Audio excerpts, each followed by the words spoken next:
Vamos a leer el Salmo 46, son 11 versículos y vamos a considerar esta porción. Al músico principal de los hijos de Coré, Salmo sobre Alamot.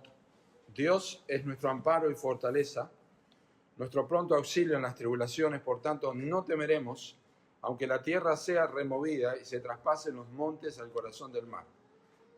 Aunque bramen y se turben sus aguas y tiemblen los montes a causa de su braveza. Selah.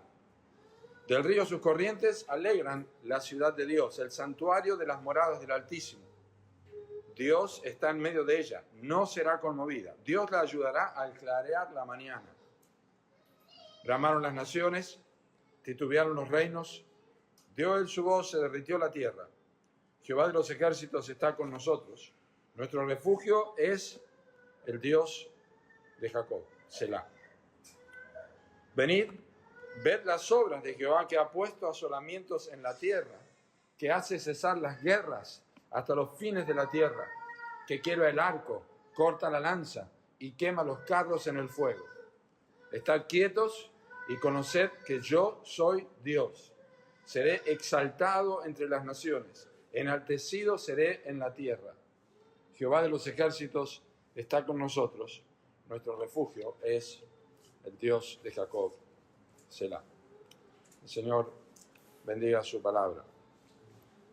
Años atrás, me acuerdo viviendo en Uruguay, vivíamos en Salto, frente a Concordia, Entre Ríos, y a veces cruzábamos al otro lado a buscar algo, comprar algo, volver.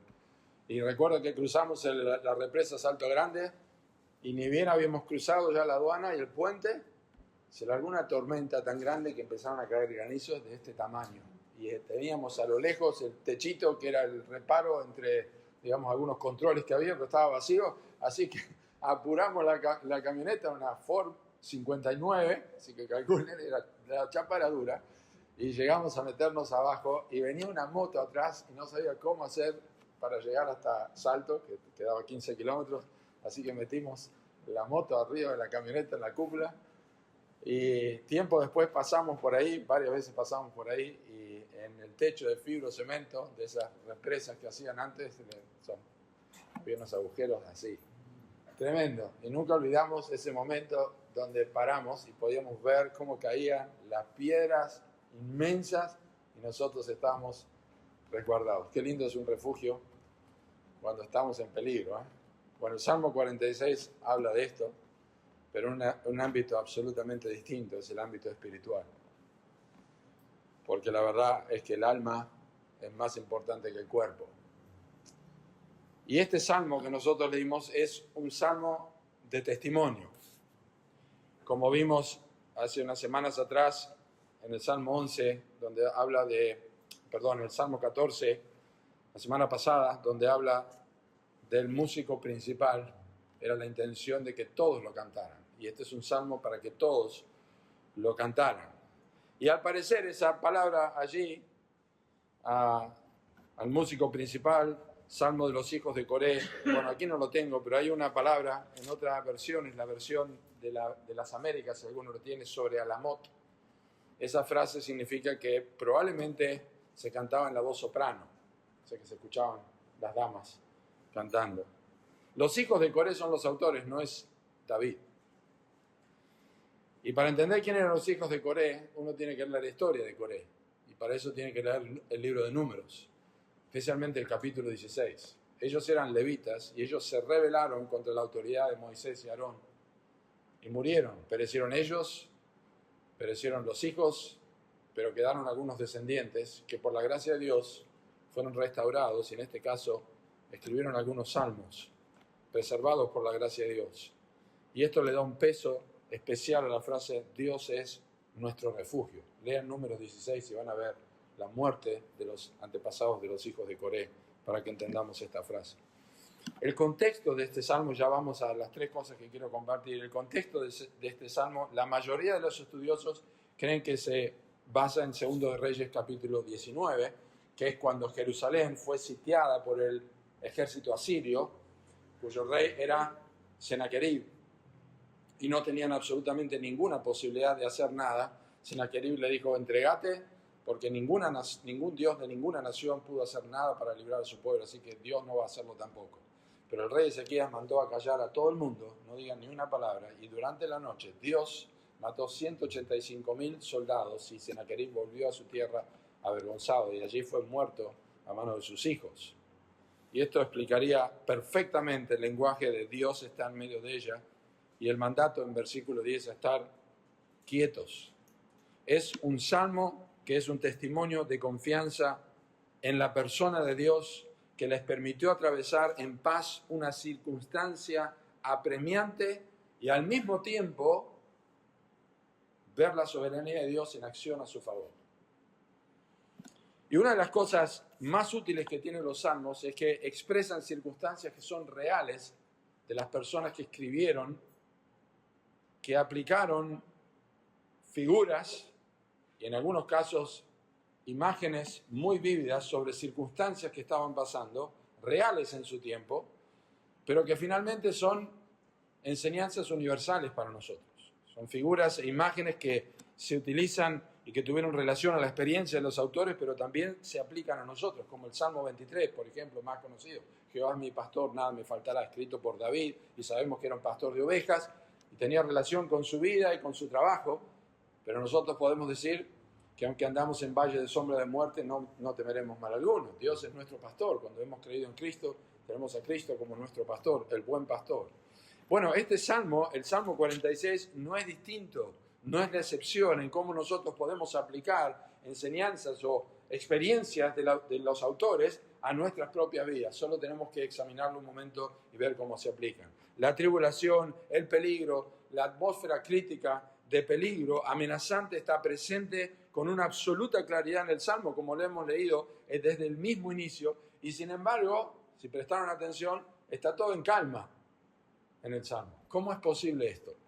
Bueno, yo quiero compartir 3 cosas que se ven en este Salmo y que vamos a aplicar en nuestras vidas.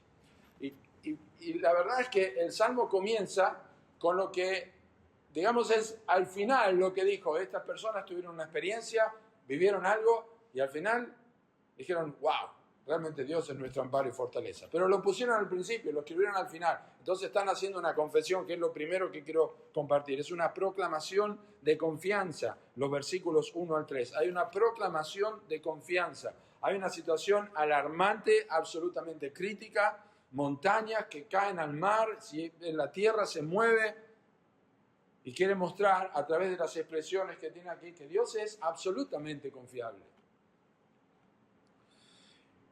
Pero lo que me gusta de esta confesión es que el Salmo no comienza exponiendo el problema, sino lo que soluciona el problema. Dios primero y el problema después. Dios es nuestra fortaleza y aunque pase esto, Dios es nuestra fortaleza. Es decir, hay un hecho concreto y hay un contexto para ese hecho concreto. Quiero que observen esto, la primera cosa, esta proclamación de confianza, quiero que vean cuál es el hecho. El hecho es que hay una confianza basada en principios teológicos. Y cuando hablo de principios teológicos, la teología es la doctrina, la enseñanza de ciertas cosas. La teología sistemática, que se estudia en seminarios y que uno puede comprar un libro, son diferentes temas ordenados en secciones. La teología de Cristo, la doctrina de Cristo, la doctrina del Espíritu Santo, la doctrina del hombre, la doctrina del pecado, la doctrina de la iglesia, eso es teología sistemática. Pero hay un apartado especial que se llama teología propia, y esa es la que trata específicamente de la persona de Dios. Estos hombres tenían una teología propia muy clara cuando iban a cantar. Su confianza estaba basada en una teología propia, una comprensión de quién era Dios. Y hay 3 cosas en este hecho de confianza que ellos entendieron de Dios. Que era un amparo, que era una fortaleza y que era un pronto auxilio. Dios es amparo, Dios es fortaleza y Dios es un auxilio. ¿Qué es un amparo? Bueno, es un lugar de refugio como ese que nos pusimos nosotros debajo del techo. Bueno, atrás venía una moto y no sabía cómo hacer para llegar a la ciudad, así que nosotros fuimos fortaleza, porque no solamente tuvo un amparo, sino que pudo ponerse dentro de la camioneta y obtuvo lo que necesitaba. El amparo es como un refugio, como cuando uno sube a la montaña y llega al refugio y ahí está, allá adentro es un amparo, es un lugar de protección. pero la fortaleza es el chocolate o la sopa caliente o la comida que te dan ahí adentro. Lo obtenés en ese lugar. Y finalmente, el auxilio es la demostración de que el lugar y lo que obtuvo en el lugar realmente llegaron en el momento exacto. Dios es exactamente eso. En este salmo, Dios es un lugar de refugio, provee lo que necesitamos en el refugio y lo hace en el momento exacto. Pero para entender eso hay que entender cómo es Dios, cuáles son las características de Dios. Es decir, saber entender eso de que Dios es un amparo, que Dios es teológicamente una fortaleza y que Dios es teológicamente un auxilio es importante, pero no es suficiente. No es suficiente.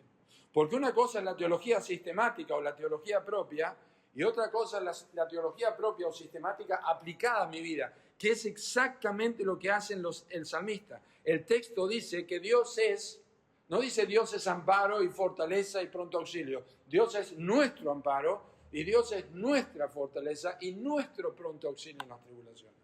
¿Cómo podemos apropiarnos de la teología? ¿Cómo podemos apropiarnos de la persona de Dios? ¿Cómo podemos apropiarnos de la verdad de Dios? Hay una única manera, es a través de la persona de Jesucristo.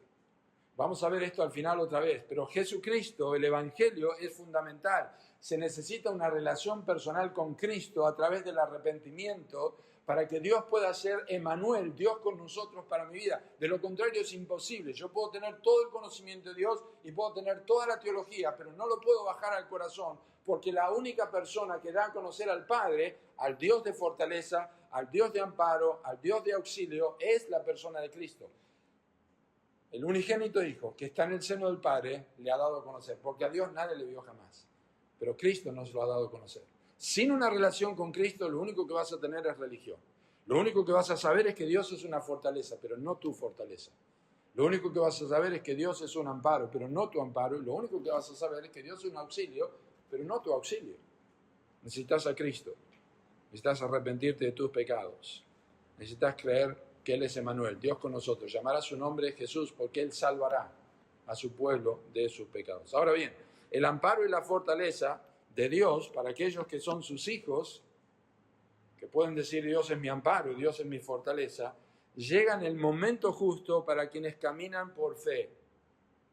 Dios es nuestro amparo y fortaleza, nuestro pronto auxilio en las tribulaciones. El auxilio ya sabemos para qué es. La goma de auxilio ya sabemos para qué es. La usamos cuando la necesitamos, no la usamos, no la ponemos por si acaso. La usamos cuando la necesitamos. Y eso es interesante porque Dios no nos da una bolsa de bendiciones para 10 años. El auxilio de Dios viene en el momento justo, porque eso es caminar por fe. Y esto es fe, tenemos ejemplos en la Escritura de que confiar en el momento justo y ver el auxilio de Dios en el momento justo es lo que Dios espera que hagamos. Por ejemplo, Éxodo capítulo 16. Dios envió el maná y Dios dijo, vayan y salgan cada mañana a buscar el maná, pero no junten de más, porque se va a pudrir. Pero algunos lo hicieron porque pensaron que lo que tenían ese día no le iba a alcanzar y mejor juntamos para el otro día. Pero el otro día se pudrió y Dios dijo, son rebeldes porque no están confiando en mí. Así que después aprendieron la lección y todos los días salían y había maná nuevo porque Dios provee el auxilio en el momento exacto. Cuando Abraham llevó a su hijo para sacrificar por mandato de Dios a Isaac, en el momento justo Dios le puso un carnero delante, no antes. Ya conozco que temes a Dios. Cuando iban a colgar a Asuero, en Esther capítulo, iban a colgar a Mardoqueo, en Esther capítulo 6. Y entró Amán a pedir la cabeza de Mardoqueo, se le había ido el sueño al rey esa noche. Justo esa noche se le fue el sueño. Y leyó que nunca habían dado a Mardoqueo lo que correspondía. Y en ese momento, la cabeza de Mardoqueo fue librada, no antes. Sansón mató 1000 hombres con una quijada de asno. Y en ese momento, que estaba muriendo de sed, Dios le abrió una peña para que vea el agua y beba. En Hechos capítulo 23, un grupo de hombres se había juramentado a no comer nada hasta que dieran muerte a Pablo. Pero justo estaba el sobrino de Pablo escuchando, justo en ese momento, y le fue a decir a Pablo y lo libraron. Yo siempre no sé qué habrá pasado con esos hombres, habrán muerto de hambre, porque libraron, justo estaba allí, en el momento del auxilio, justo estaba allí. Cuando Herodes iba a matar a Pedro, el ángel del Señor libró a Pedro esa misma noche. El auxilio es en el momento. Y esto es que Dios nunca llega tarde. Este es el hecho. Dios nunca llega tarde, pero no nos da una bolsa de crédito para eventuales dilemas.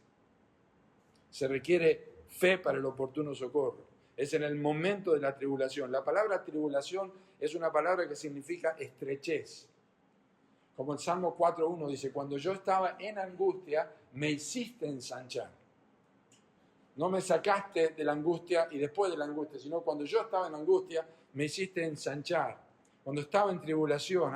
Hay diferentes tipos de estrechez en nuestra vida o de tribulación. Hay tribulaciones que tienen que ver con circunstancias que atravesamos y que no sabemos cómo resolver. Como el pueblo de Israel frente al Mar Rojo, no sabían qué hacer. Di a los hijos de Israel que marchen. Y allí se abrió el Mar Rojo.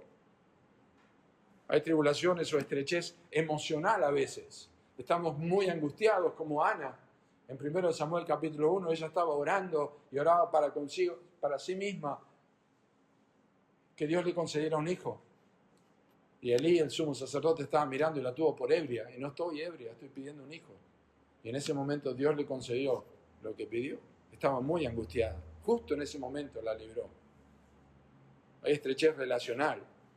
David perseguía a Saúl. Esa situación es angustiante cuando tenemos dificultades con otras personas, cuando no sabemos cómo tratar con otros, tenemos cosas difíciles y no sabemos cómo resolverlas. David era perseguido por Saúl y justo cuando lo había rodeado, vino una persona y le dijo, mirá, los filisteos hicieron una incursión en la ciudad y Saúl se tuvo que volver. Dios le libró en medio de la angustia. Y también cuando se nos acaba el tiempo, como la viuda de Sarepta. Estamos para morir con mi hijo. No sabemos qué hacer. Y Elías le dijo, andá y echá el aceite, va a ser que te va a sobrar. Y vendieron y vivieron mucho tiempo. En angustia, en estrechez. Dios libró, pero no antes. No antes. Dios es completamente suficiente y auxiliador en cualquiera de las situaciones de la vida de sus hijos. Los compró por precio. Cuando Cristo dijo consumado es como mencionó Manu, te compró por precio si creíste en Cristo.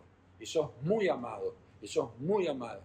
Así que si te permite estar en estrechez, quiere que aprendas que Él es tu amparo, Él es tu fortaleza y es el pronto auxilio en la tribulación.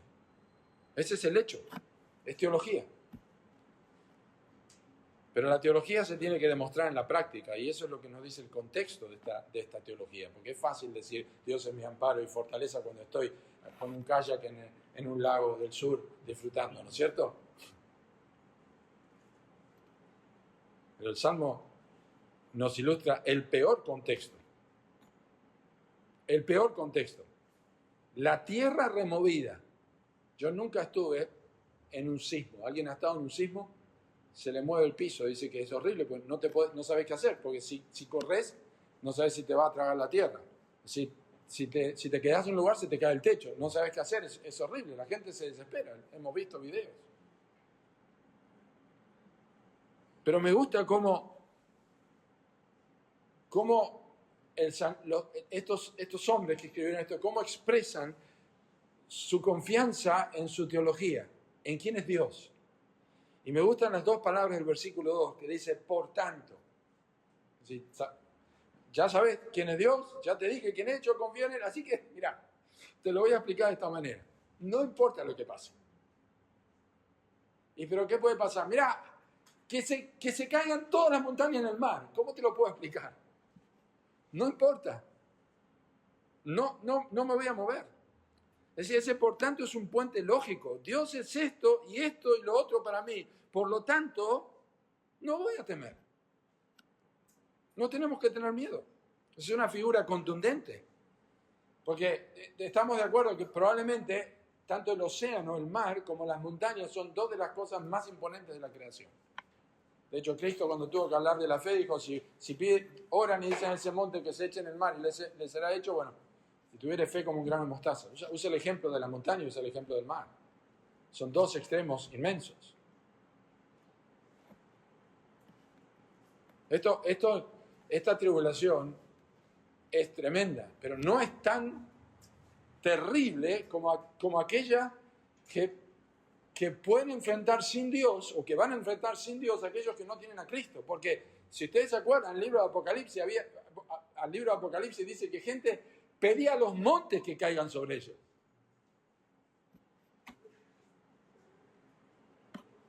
O sea, este es el peor escenario posible.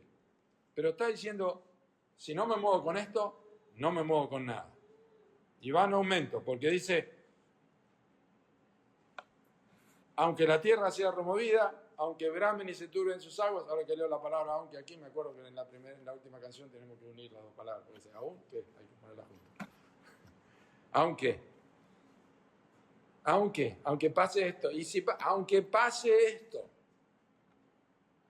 Entonces, la realidad es que no se pueden cambiar las circunstancias, pero sí se pueden atravesar. Y no hay temor, y no es debido a que somos valientes. No le tengo miedo al terremoto. No es debido a eso. Es debido a la realidad de que es Dios quien disipa completamente los temores. Y esta es la proclamación de confianza. Es muy importante que entendamos, porque, digamos, resume cómo se sienten estos hombres y cómo los hijos de Dios pueden ver a Dios en sus vidas. Es la proclamación de confianza de alguien que atravesó una experiencia donde pudo observar a Dios obrando a su favor. Entonces ahora la pregunta es, bueno, decime, ¿cómo se llega a confiar en Dios? ¿Qué es lo que le pasó a esta persona para que confíe de esa manera? Que haga una declaración de confianza que ni aunque los montes caigan al mar, va a dejar de confiar en Dios. Bueno, ahora te explico. Hay una experiencia de paz a partir del versículo 4 al 7. Después vamos a ver esa palabra Selah al final y qué significa. Pero en versículos 4 al 7 tenemos la segunda parte. El Salmo, como han visto, está dividido perfectamente en tres partes. Y esto es como un reloj de arena. La parte del medio, la más finita, donde no tiene que tener obstrucción. Y es la parte más importante para que pase la arena. Y aquí tenemos la parte, por así decirlo, más importante de este testimonio. Es una experiencia de paz. Ya si la primera parte es una metáfora de desorden y caos, aquí decimos, si paz cual un río es aquí mi porción. Del río sus corrientes alegran la ciudad de Dios. Es todo lo opuesto a un océano embravecido y a las montañas que hay. Aquí estamos al lado de un río. Qué lindo sentarse al lado de un río. Uno va a la orilla del mar y ve las olas y el ruido y todo lo que pasa, pero va a la orilla de un río, normalmente el agua va tranquila y es lindo sentarse, tomar unos mates y mirar el agua que corre. Bueno, esa es la idea, es algo que está todo bajo control, es una imagen absolutamente tranquilizadora, es paz, es alegría, pero no está afuera, está dentro de la ciudad de Dios. Es como un microclima, es como cuando venimos de la calle, entramos al salón y decimos, wow, qué lindo que está acá, ¿no? Totalmente diferente. O como cuando uno está en un día de mucho viento, como suele ocurrir en la Patagonia, y tiene las ventanas abiertas y está entrando el viento y cierra la ventana y ese silencio que se escucha. Bueno, esa es la imagen que quiero comunicar en versículos 4 al 7. Hay un silencio, hay una tranquilidad, es un microclima. Ahora es interesante la ciudad de Dios porque geográficamente en Jerusalén, yo estuve en Jerusalén y no vi ningún río, y de hecho no hay ningún río, no existe, allí no hay nada. Algunos creen que se refiere a que Ezequías, el rey de quien hablamos, que fue rodeado por el rey asirio y sus tropas, era un acueducto, que de hecho existe un acueducto, se selló la entrada de las aguas en otro lado, pero había agua en la ciudad. Una ciudad podía resistir muchísimo tiempo si tenía agua, sin agua no se puede. Así que algunos piensan que se refiere a eso, pero también es una figura del templo de Dios en la Nueva Jerusalén, porque lo dice Apocalipsis capítulo 22 y el versículo 1. Después me mostró un río limpio de agua de vida, resplandeciente como cristal, que salía del trono de Dios y del Cordero. Así que es paz, estamos allí, pero es una experiencia totalmente distinta a lo que pasa afuera. Pero hay 4 cosas que quiero que observen acá, están en los versículos, no se van a perder, los voy a ir guiando. 4 cosas que fundamentan esta experiencia de paz, que va a llevarles a decir, Dios es mi amparo y fortaleza. ¿Cuáles son? Bueno, la primera cosa es que Dios está allí. Versículo 5, Dios está en medio de ella. Este es el enfoque principal. No es religión, no es el templo, no es la ciudad, es el Dios de la ciudad, es el Dios del templo, es el Dios del cristianismo, no es la religión, es la persona de Dios. Los judíos en tiempo de Jeremías confiaban en el templo. Jeremías 7:4 dice, templo de Jehová, templo de Jehová, templo de Jehová es este. Estamos en el templo amparados. Son unos miserables y pecadores. No tienen nada que ver el templo. No tienen relación conmigo. De hecho, Ezequiel capítulos 9, 10 y 11 nos muestra cómo la gloria de Dios abandonó el templo. Y el templo después fue destruido. Si el templo no es lo importante, el Dios del templo. Y lo importante para tener una declaración de confianza y tener una experiencia de paz es conocer al Dios verdadero. Y por eso hablamos de Cristo. Porque Cristo dijo, Juan dijo, aquel verbo fue hecho carne y habitó entre nosotros y vimos su gloria. Gloria como el unigénito del Padre, lleno de gracia y de verdad. Juan capítulo 2 dijo, Cristo, destruid este templo y en 3 días lo levantaré. Y no entendían los judíos, pero él hablaba de su cuerpo. En 3 días resucitó. Su cuerpo era el templo, es realmente la presencia de Dios. Cristo dijo, yo estoy con vosotros todos los días hasta el fin del mundo. Eso es lo que importa para el creyente, es la presencia de Dios. Tan importante es esta verdad de que Dios está allí, que el reformador alemán Martín Lutero se inspiró en este salmo para escribir el conocido himno, Castillo fuerte es nuestro Dios, defensa y buen escudo. Con su poder nos librará de este trance agudo. Un himno muy, muy famoso en su batalla por la reforma protestante contra la Iglesia católica, apostólica, romana de su tiempo, del cual él era parte. Pero Dios está ahí. La experiencia consoladora es la persona de Dios. No solamente eso. En segundo lugar, fíjense que Dios es quien provee la ayuda, porque en la segunda parte del versículo 5 dice que Dios la ayudará al clarear la mañana. Es decir, aparentemente está en un momento oscuro, todavía no llegó la mañana. Y eso es en la figura de los salmos y la figura poética es un momento difícil. El salmista dice, creo que por ahí en los salmos 30 y tanto, dice, por la noche durará el lloro y a la mañana vendrá la alegría. Nosotros a veces hablamos que la noche se nos hace larga, no terminaba más la noche. Qué horrible, no llegaba más el día, pero nosotros sabemos que todas las noches duran la misma cantidad de horas. Pero queremos que llegue el día, porque necesitamos la luz, porque queremos una experiencia distinta, porque no estamos bien. Bueno, eso es lo que está diciendo acá. La idea es que la ayuda de Dios va a llegar. Como la noche termina y llega la mañana, así también las circunstancias adversas, los problemas difíciles que uno pueda estar pasando, van a terminar. La vida es corta, la vida es breve. Lo que pasamos acá no tiene nada que ver con la gloria venidera, aunque parezca larga. Es un tiempo donde hay caos, pero la seguridad es parte de que Dios va a ayudar. Y las tribulaciones que pasamos acá y los problemas que pasamos acá son momentáneos, pasajeros. Dios consuela, Dios ayuda. Esta tribulación momentánea produce en nosotros un cada vez más excelente y eterno peso de gloria, dice el apóstol Pablo en 2 Corintios 4:17. Y el apóstol Pedro dice que nosotros, nuestra fe, si es necesario, debe ser probada por un poco de tiempo. Y por un poco de tiempo tengamos que padecer en 1 Pedro 5:10. Es muy poco el tiempo, es como la noche. Pero Dios va a ayudar. Cuando llegue la mañana, llega. La mañana llega. Y nosotros, los creyentes, sabemos que hemos atravesado circunstancias adversas y finalmente ha llegado la mañana. Y Dios ha sido nuestra ayuda. Entonces, Dios está ahí, Dios es quien provee la ayuda, pero hay algo más importante que motiva la experiencia de confiar en Dios, que es sobre todo para nosotros vital, y es la voz de Dios. Versículo 6 dice que bramaron las naciones, titubearon los reinos, dio él su voz, se derritió la tierra. La palabra de Dios es el sostén de nuestra seguridad.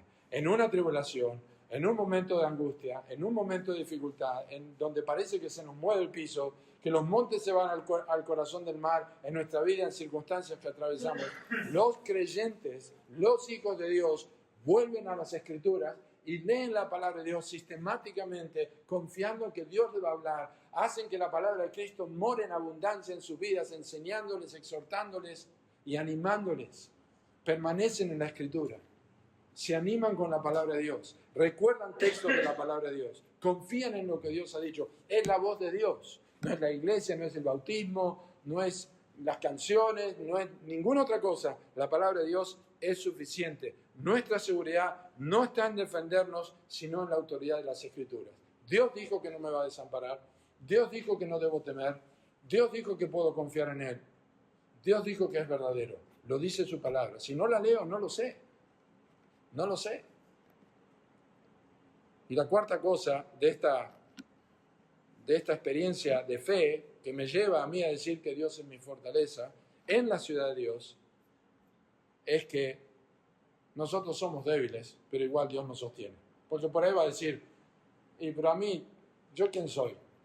Bueno, aquí dice el versículo 7, Jehová de los ejércitos está con nosotros, nuestro refugio es el Dios de Jacob. ¿Sabe quién era Jacob? Un mentiroso, un engañador. Le engañó a su hermano 2 veces, mintió a su padre también, mintió a su suegro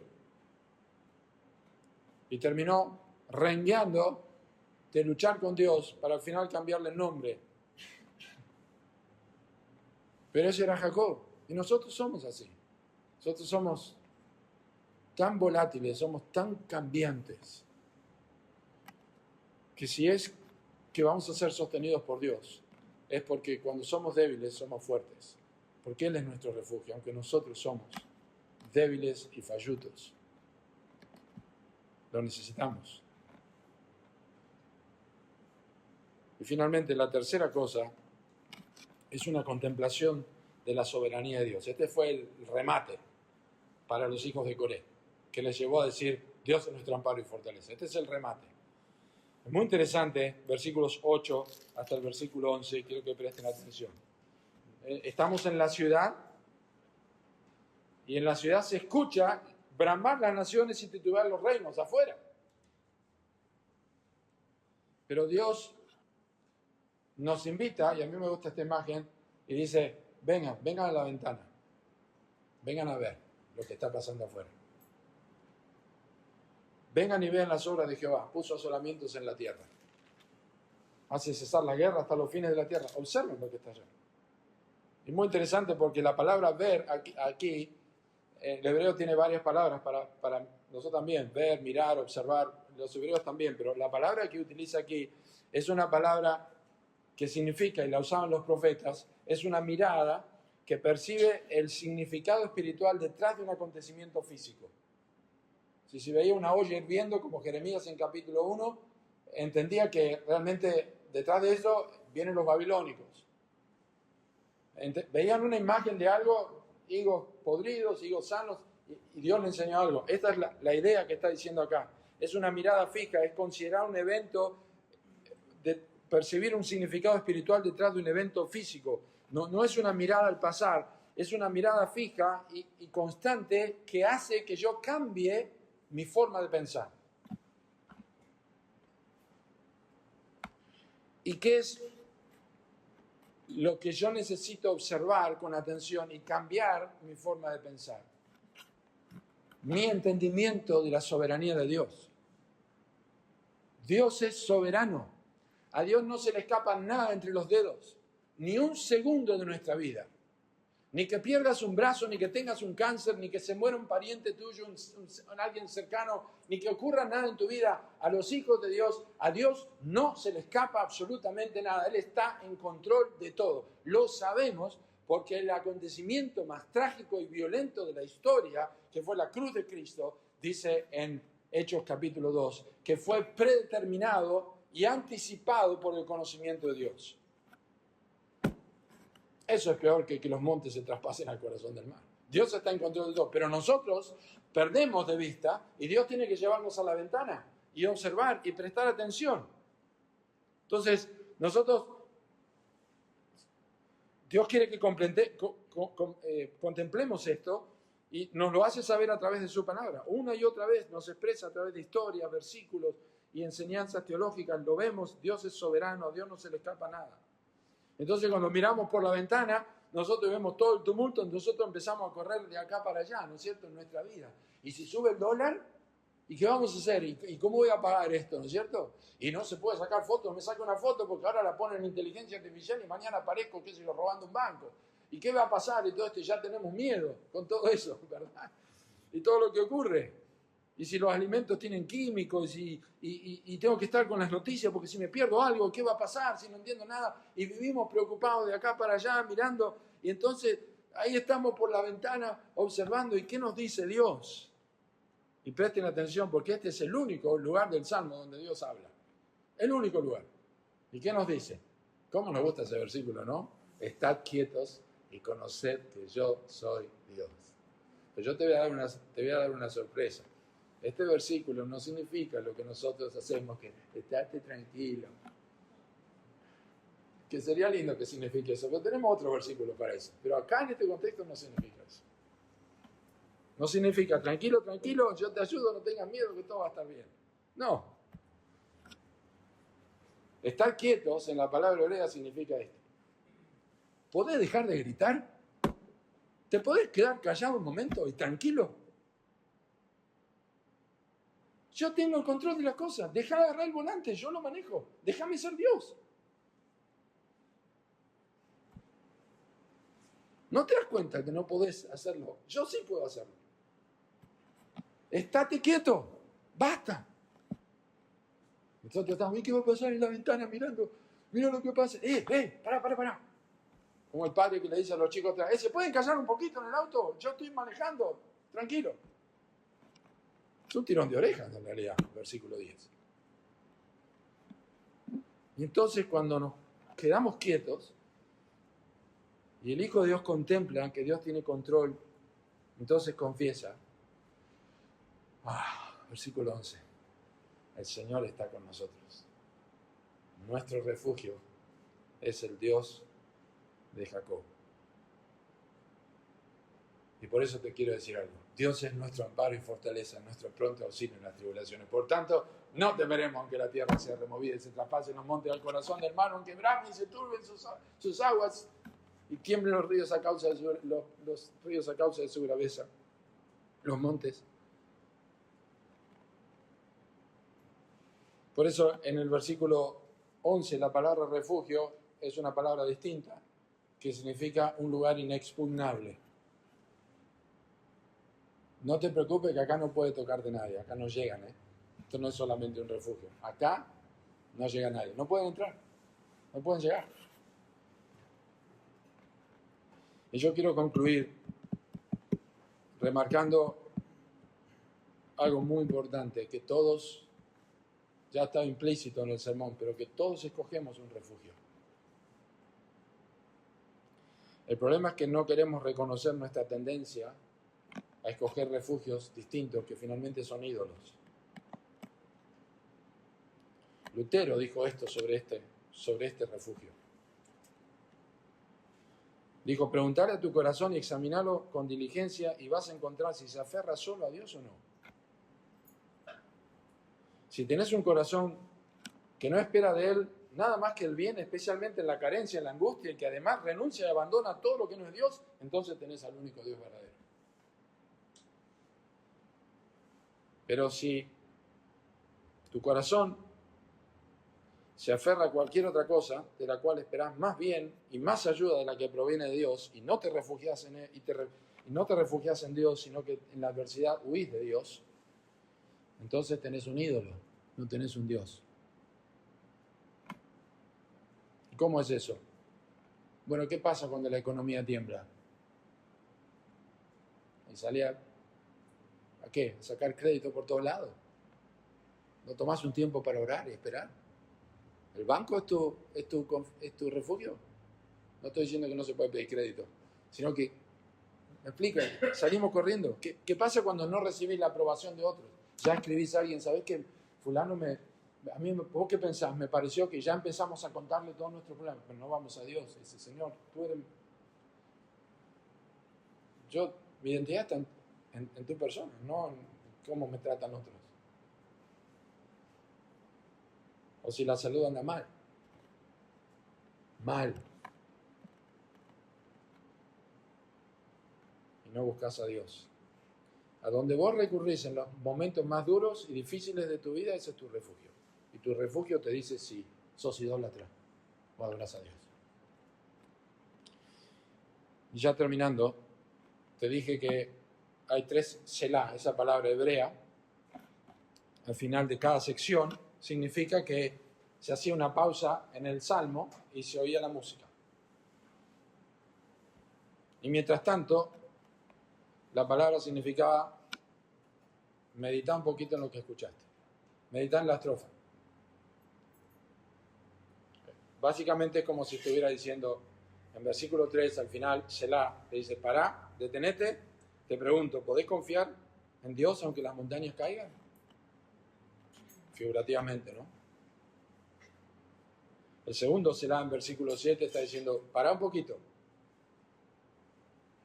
¿Es el Dios de Jacob tu refugio hoy? Y en tercer lugar, en versículo 11, te está diciendo, detenete un poquito, pará, te pregunto, ¿vas a soltar las manos del volante y dejar que yo maneje porque yo soy soberano?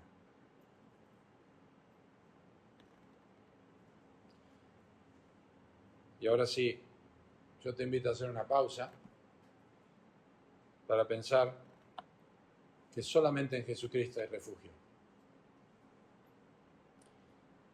Él es el baluarte inexpugnable de donde nadie te puede sacar. Son las ovejas que están en las manos de mi Padre y nadie las puede arrebatar de la mano de mi Padre. Cristo es nuestro pronto auxilio en las tribulaciones. Cristo auxilia a los pecadores.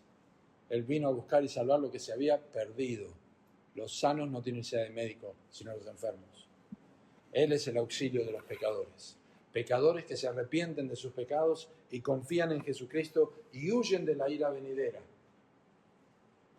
Porque el autor de Hebreos nos recuerda que nosotros podemos acercarnos confiadamente al trono de la gracia para hallar misericordia y hallar gracia para el oportuno socorro.